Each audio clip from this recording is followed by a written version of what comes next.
بسم اللہ الرحمن الرحیم۔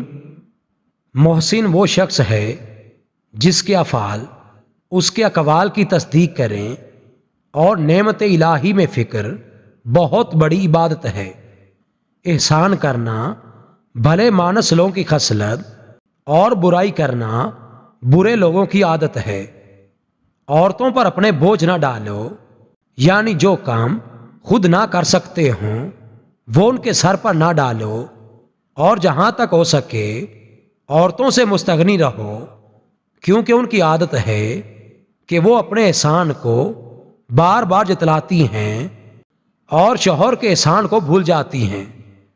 احسان اور نیکی تب ہی ٹھکانے لگتی ہے جب شریف لوگوں سے کی جائے۔ نیکی اور بدی کرنے والے کو برابر نہ سمجھو، کیونکہ اس طرح محسن احسان سے متنفر ہو جائے گا۔ اگر احسان آدمی کی شکل میں دکھائی دیتا تو ایسا باجمال ہوتا کہ تمام جہان پر فوقیت رکھتا۔ جو لوگ احسان کے لائق ہوں ان سے احسان کیے جانا، اس سے تمہارے دشمن ذلیل ہو جائیں گے۔ برائی کا مقابلہ احسان سے، غفلت کا مقابلہ بیداری سے، اور حرص کا مقابلہ قناعت سے کرو۔ خالص ایمان باللہ اور لوگوں سے نیکی و احسان کرنا قیامت کے دن کے لیے بہترین نفع بخش سرمایہ ہے۔